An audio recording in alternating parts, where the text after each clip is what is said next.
तो क्या हाल है आप लोगों का। स्वागत है आपका इस वीडियो में। और इस वीडियो में हम पढ़ रहे हैं क्लास 9th का चैप्टर नंबर 3 हिस्ट्री का, Nazism and rise of Hitler. और ये है वीडियो नंबर 4 इस सीरीज़ का। इसके पहले के सारे वीडियोस मैंने प्लेलिस्ट में नीचे लिंक में डिस्क्रिप्शन में लिंक दे दिए हुए हैं, वहाँ पर आप सारे वीडियोस को देख सकते हैं। इस वीडियो के पहले वाले वीडियोस को भी और इस वीडियो के बाद वाले वीडियोस को भी, तो वहाँ से आप सारे वीडियोस देख लें। और आइए अब हम शुरुआत करते हैं इस टॉपिक को, यानी कि topic number 2, Hitler's rise to power, यानी हिटलर का पावर में राइज कैसे हुआ।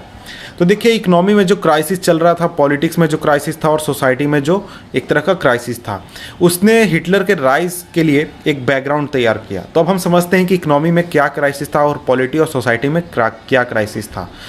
तो देखिए, पॉलिटिक्स में हम सबसे पहले बात करते हैं। पॉलिटिक्स में वाइमर रिपब्लिक जो है वो एक तरह का डेमोक्रेटिक सिस्टम था, और उसमें आपने ऊपर पिछले वीडियोस में देखा कि ये जो डेमोक्रेटिक सिस्टम था ये उतना ज़्यादा पॉपुलर नहीं था लोगों के बीच, और ये उतना ज़्यादा पावरफुल नहीं था।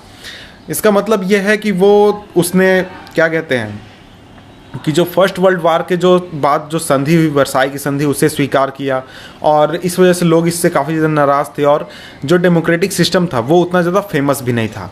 इसके बाद सोसाइटी की बात करें तो सोसाइटी में जो क्राइम्स जो थे वो काफ़ी ज़्यादा बढ़ रहे थे, और लोगों का विश्वास इस डेमोक्रेटिक सिस्टम से पूरी तरह से हिल चुका था। और लोगों का मानना था कि डेमोक्रेटिक सिस्टम के बजाय अगर कोई दूसरा सिस्टम होता, यानी कि कोई राजा होता या फिर कोई ऑटोक्रेटिक सिस्टम होता, तो वो देश को ज़्यादा अच्छा चलाता और हमारे सामने इतनी बुरी स्थिति नहीं आती। इसके अलावा जो इकोनॉमिक कंडीशन है उसको आपने अभी पिछले वीडियो में देखा कि कितनी ख़राब हालत थी इकोनॉमी की। तो ये सभी तीनों चीज़ें जो थी, इन्होंने मिलकर हिटलर के राइज का एक बैकग्राउंड तैयार किया, हिटलर के राइज को सपोर्ट किया। तो अगर हम हिटलर की बात करें तो हिटलर का जन्म हुआ था 1889 में ऑस्ट्रिया में। और हिटलर जो था वो शुरुआती दिनों में काफ़ी गरीबी में उसका जीवन गुजरा था, यानी वो उसने अपनी जवानी गरीबी में गुजारी थी। और जब फर्स्ट वर्ल्ड वार हो रहा था तो फर्स्ट वर्ल्ड वार के दौरान उसने खुद को आर्मी में भर्ती कराया, और आर्मी में वो एक मैसेंजर का काम किया करता था।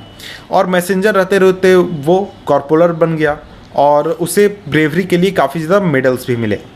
तो यहाँ पर हमें सिंपली एक बात समझ में आती है कि वो अपने जॉब के प्रति काफ़ी ज़्यादा डिवोटेड था, और वो अपने देश को काफ़ी ज़्यादा मजबूत देखना चाहता था।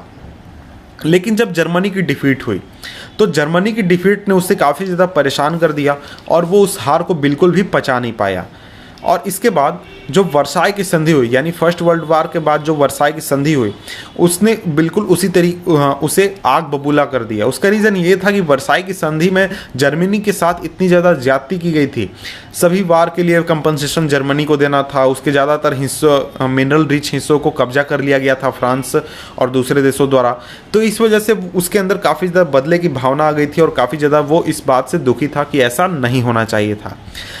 तो जब फर्स्ट वर्ल्ड वार ख़त्म हुआ तो फर्स्ट वर्ल्ड वार के ख़त्म होने के बाद 1919 में 1919 में उसने एक छोटी सी पार्टी ज्वाइन कर ली, पॉलिटिकल पार्टी, जिसका नाम था जर्मन वर्कर्स पार्टी।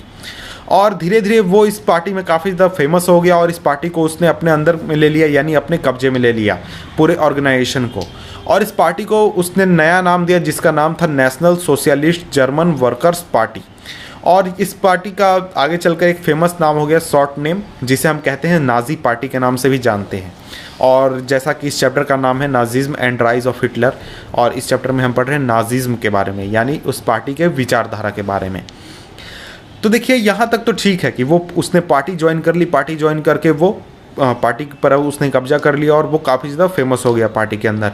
लेकिन इसके बाद 4 साल बाद 1923 में हिटलर ने पूरे जर्मनी को ही अपने कब्जा में करने की प्लान किया।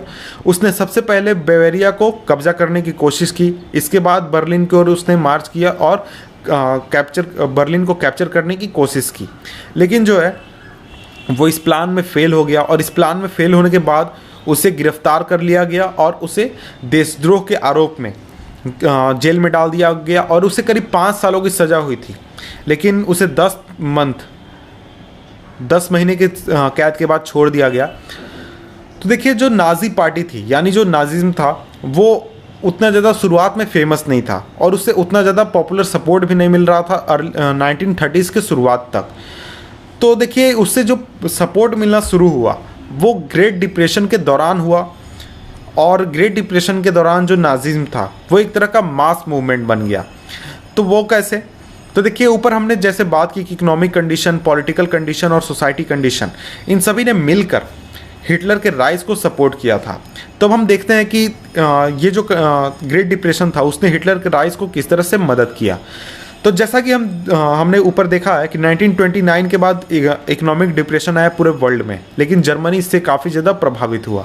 1929 के बाद तुरंत ही जो बैंक्स थे वो कोलैप्स कर गए, उन्होंने खुद को दिवालिया घोषित कर दिया। जो बिजनेसेस थे वो बिजनेसेस बंद हो गए, वर्कर्स के जॉब्स चले गए। जो मिडिल क्लास था वो काफ़ी ज़्यादा दुखी था और काफ़ी ज़्यादा उसके अंदर डर बैठा हुआ था। तो इस सिचुएशन में जो नाजी पार्टी थी, नाजी पार्टी का प्रोपेगेंडा जो था वो काफ़ी ज़्यादा फेमस हो गया और लोगों को नाजी पार्टी के प्रोपेगेंडे पर बिलीव होने लगा कि हाँ, अगर नाजी पार्टी पावर में आती है तो हमें जॉब्स मिलेगा, हमारा फ्यूचर जो है वो अच्छा होगा, हमारा जो देश है जो इतनी बेइज्जती झेल रहा है वो उसे बेइज्जती नहीं झेलनी पड़ेगी। वो इस स्थिति से जो नाजी पार्टी है या फिर हिटलर है वो हमें निकाल सकता है। तो देखिए, प्रोपेगेंडा क्या होता है, इसका बेसिक में मतलब आपको समझा देता हूँ। प्रोपेगेंडा का मतलब होता है कि जब आप किसी पब्लिक ओपिनियन को अपने तरफ करने के लिए एक स्पेसिफिक तरह का आप प्रचार करते हैं तो उसे हम प्रोपेगेंडा कहते हैं। तो फॉर एग्जांपल अगर आप देख सकते हैं कि कितना वो फेमस हो गया कुछ सालों में। 1928 में जो पार्लियामेंट इलेक्शन में जो इलेक्शन हुआ था पार्लियामेंट के लिए, जर्मन पार्लियामेंट के लिए, जिसे कि रिक्सटैग कहा जाता है, उसका इलेक्शन में नाजी पार्टी को 2.6% वोट मिले थे, यानी कि मात्र 2.6%। लेकिन सिर्फ 4 सालों बाद जो 1932 में जो पार्लियामेंट्री इलेक्शन हुआ उसमें इस पार्टी को 37% वोट मिले, यानी 37% वोट के साथ ये पार्टी जो है ये लार्जेस्ट पार्टी बन गई जर्मनी की और एक तरह से हम कह सकते हैं कि पूरी पावर में यही आ गई। तो यहाँ पर आपको एक ही इमेज दिखाया गया है जहाँ पर जो लोग हैं वो काफ़ी ज़्यादा खुशी के साथ हिटलर के साथ एक तरह का क्या कहते हैं शपथ ले रहे हैं, जिनके हाथों के स्ट्रक्चर से हम देख सकते हैं। और इसमें आप अगर तस्वीर को ध्यान से दें तो इसमें बच्चे भी हैं, बूढ़े भी हैं, जवान लोग भी हैं, सभी लोग एक साथ मिलकर हिटलर के साथ शपथ ले रहे हैं या फिर एक तरह का पार्टी मीटिंग कर रहे हैं। तो प्रोपेगेंडा का यहाँ मीनिंग समझाया हुआ आप इसे देख सकते हैं। अब हम आगे बढ़ते हैं।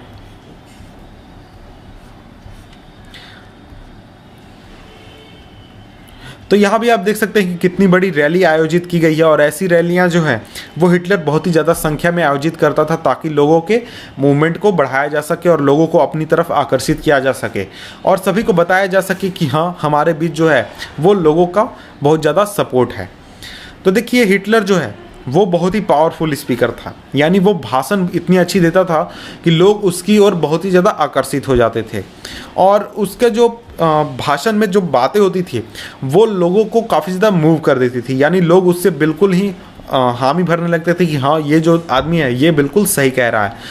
हिटलर जो है वो प्रॉमिस करता था लोगों को कि वो एक स्ट्रॉन्ग नेशन क्रिएट करेगा, जो कि वर्साई की संधि में जितनी भी इनजस्टिस हुई है जर्मनी के साथ, यानी कि जर्मनी के साथ जो बुरा बर्ताव किया गया है उसे वो रिस्टोर करेगा और जर्मनी के लोग जो हैं उनकी जो डिग्निटी डाउन हुई है फर्स्ट वर्ल्ड वार के ख़त्म होने के बाद, यानी जो उन्हें बेइज्जती झेलनी पड़ती है, आत्मग्लानि अंदर से फील होता है कि नहीं, हम बहुत कमज़ोर हैं, हम बहुत उतने ताकतवर नहीं हैं, इस चीज़ को मैं फिर से रिस्टोर करूंगा, जर्मनी के लोगों को काफ़ी ज़्यादा सर उठाकर जीने का मौका मिलेगा। इस तरह की चीज़ें वो काफ़ी ज़्यादा प्रॉमिस करता था। हिटलर ने प्रॉमिस किया कि वो सभी लोगों को एम्प्लॉयमेंट प्रोवाइड कराएगा और जो लोग भी एम्प्लॉयमेंट चाहते हैं उन्हें एम्प्लॉयमेंट प्रोवाइड कराएगा, जितने भी यूथ हैं उनके लिए एक सिक्योर फ्यूचर बनाएगा और उसने प्रॉमिस किया कि जितने भी फॉरेन इन्फ्लुएंसेस हैं कंट्री के ऊपर, यानी कंट्री जो है उसको फॉरेन इन्फ्लुएंसेस से और जितने भी कॉन्स्पिरेसीज किए जा रहे हैं जर्मनी के खिलाफ उन सभी को ख़त्म करेगा वो।